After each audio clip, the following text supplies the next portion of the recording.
And like I said, one thing that we haven't done is make empty promises. You know, I don't even promise. I don't even make promises. Somebody said, you promised. No, I didn't, because my father told me years ago when I was a teenager, I used to tell my grandmother, I'm coming to see you, Grandma, I'm coming to see you, Grandma. And I didn't go. Oh, snap. And he said, and he said, you got to stop promising your grandmother that you're going to see her and not show up. Yeah. And I said, and so I make people tell you, I make very few promises. When somebody tell you I promise something, they made that up. Because I don't do it. And that's from that when my father told me that. Okay. Stop promising your grandmother. Okay. And he was right. So we don't make promises. Don't make promises. I make just commitments. do. Okay. Okay. I give you my word, but I very seldom That's fair. say I promise you. So let's talk about some of those commitments, right? Like, I'm sure in your role as leader, as our president, there are some priorities that you have on the agenda, you and your team, that you really want to try to make sure you move in that direction. And so maybe tell people watching, what are some of those priorities for you? Well, one, we need to make sure that we have young people involved, okay? Because believe it or not, I started with no gray hair, okay? Like Obama? I go, like every president who works with salt and it becomes gray, he knows the one there, anyway, most presidents turn gray. Yeah. No, just a commitment to making this as strong a union as it's going to be. But it's a challenge. Yeah. Because you got to get people involved. Okay. Right? So that's why we try to do not just, people think, oh, the union's for bad workers. No, it's not. Yeah. The union is for workers. Yeah. Okay? And so part of our agenda is we want to improve the lives of our members at work. Yeah. And they want to improve their lives with their families. Yeah. And then in their communities. And Yeah. it don't take a lot of ingenuity. Okay, you want to improve. Yeah. Not just salaries, because nobody's getting rich doing this stuff, right? Yeah. But you want to also make sure that it's something that gives people a chance to survive. Yeah. Make sure they have benefits, and we've done some good areas in doing that. We'll make sure people have a good working environment. Yeah. And that's both as a physical health and a mental health. And a mental so health. all that comes together because you spend a lot of time, right, on these At locations and these jobs.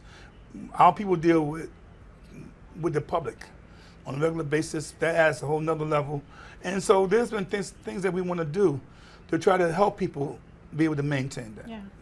So what's one priority that has been on you and your team's radar for 2026? Wow.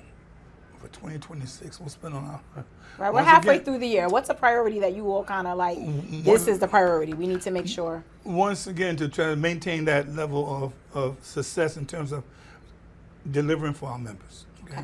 Making sure our benefits are intact. Making sure that on location that we have a mutual respect, but also our members can work in an environment that's conducive for them to provide the services they need to provide. Yeah. 2026, to see what's going to happen with the new administration. Yeah. To combat, all the sound bites, what's going on in D.C. and what's going on in the state, budget issues. Okay. Yeah. We've had several things. We want to do Tier 6 reform, and even though there was some movement, I'm not satisfied with that movement. Yeah. I mean, it's something, But it's but it's time past that. Okay. And then we have other challenges. We have obviously the Freedom Foundation and like groups who are looking to destroy the union.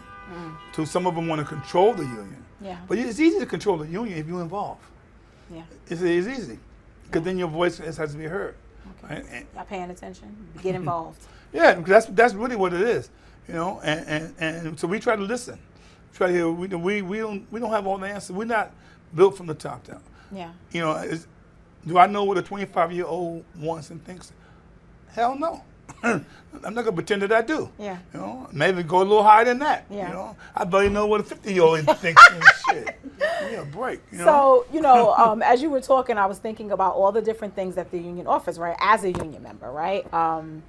We have the benefits fund, as you mentioned. We have a lot of different committees that people can use that to get involved for things that they're passionate about, right? I myself belong to the Committee of Concerned Social Workers. And so I'm curious, what are some of the successes that you are proud of that have happened during your tenure and with the union? Great question. So the number one thing is we created a crisis intervention program. When I was running for office, there was a brother named Richard Bond, God rest his soul, worked in the Brooklyn field office, and my friend Derek Saunders. But Richard said, we need to look at this. Now there's an EAP program that's run by the city. Right. But we wanted to have a program that we ran. Okay. And we committed that if we were successful in gaining office, we would look at the implementation of a crisis intervention team. The heart of our program was that we were going to utilize our own MSWs, people within our union, to provide crisis. It's like a triage, so it's not meant to do long term. Yeah. Right. But you have a crisis, whether it's a crisis on a location where a worker died on a location was very popular, it had a negative impact on the co-workers, right? Yeah. And so we want to be able to do something. And the beauty of our program is that the people who are doing it were not professional social workers in terms of providing crisis intervention. They were working. So they understood the dynamics of going to a location. They understood what it meant when someone support. died, somebody passed. I remember in Brooklyn there was a client, a father visiting a father, threw the baby on the ground. Bam! And one of my first visits was to the Brooklyn field office, and to see the impact of that. And we brought a crisis out there. We had just started, and they went out there and they were successful. That's probably one of the things I'm most proud of. A child care program, where we try to provide some subsidy to people who have children in child care, which is totally through the roof, right? And there's all kind of programs to do it, but we did something that was not heard of. Yeah. That we provided some assistance. Yeah. To our people, our working families. Yeah. So those are probably two of the things. And one thing I'm really proud of that you can't measure. Okay. Is the involvement. But people like you and people that are involved we have more committees than we got days a week. Okay. We got a committee for anyone else. You want to have a committee? There's an African American committee tonight. I will make a committee for you, but here's one caveat: you got to be a part of that work on that committee. Don't tell me you want a committee and think I'm doing it because I ain't doing it. But if you want to have a committee, that's how we did all of our committees. Yeah. And some of them more challenging. Like the Veterans Committee has been a challenge. We have had twice try to start that committee and get it, and it's a challenge. We ain't giving up. Okay. But it's a challenge. Okay. And there's some other committees that we have, they just taken off. Right? Yeah. And so, but that gives you a chance. And then with the advent of Zoom, for most of our committee, you could be in your living room, you could be in your kitchen. There's some workarounds. Some people be laying down on their couch. They do. They do, right? You seen them? You know, one of our members who is very, very active, she has a bad back and she doesn't miss a meeting. Yeah. Like that, you know, and that's fine with me. One of our members, when she was home, she was in the kitchen cooking. You know, I could smell it through the TV how good it was, right? Yeah. So it does stuff. That's what we do. Yeah. So it speaks to meeting union members where they're at. Right? Like if like a good social work says. And a good social. It's all about the engagement. I remember that social work school. Let's go where the client is, right? Sometimes the client's in some serious places, though. Yeah. I'll tell y'all. Yeah, for sure. It's scary. Yeah. You know, but that's what we do. So that's fine. So, you know, we got a chance to hear about, you know, your trajectory in your career. We got a chance to talk about some of the successes that you've had and some of the goals around that. What about some of the challenges? Like, I'm sure that this position and this job just comes with a lot of challenges and maybe oopsie or moments. And so, like, what are some of the lessons you learned from those? Well, one, I had to find patience. Okay. I had to find patience because I didn't have it. And you looking for my patience? we're gonna tell her, look at my vice president over there, but she's true. And you have to do that. You also have to. You gotta care. It's just easier when you care. Yeah. You know, I'm blessed in the fact that I didn't get this job at a younger age. I'm not sure how I would have handled it 30 years ago. Gotcha. But when it came time to do it, you were ready. I was focused on accomplishing that mission. You know what I mean? And because we've been successful, it kind of rubs on you and you get credit for it, right? Yeah. You get blamed, you know, some people saying something nice, but they have a right to say that. Yeah. I'm good with that. Now how are we going to fix that?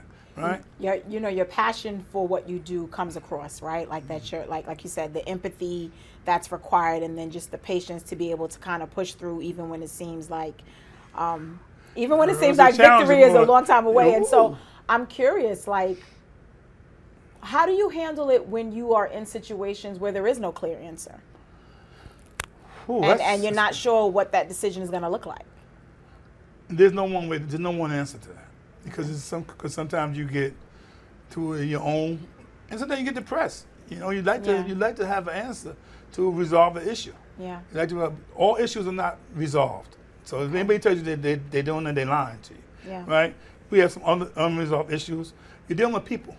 So sometimes you're looking down one path and then you get these little detours, right? Yeah. But if you stay kind of focused on why you're here, and I believe in God, so that's why he laughed when I said I got a plan. Yeah, okay. But it's a challenge. There's people, you in here, you could be in a room full of people and be by yourself. Yeah. Right. You can do that. And then how do you do it? So I try to have a private life. I try to have a public life and balance. Some I don't know what the balance is, but I do have a private life. Okay. And I have a public life. Okay. And I enjoy it. I've been doing this since I was 15 years old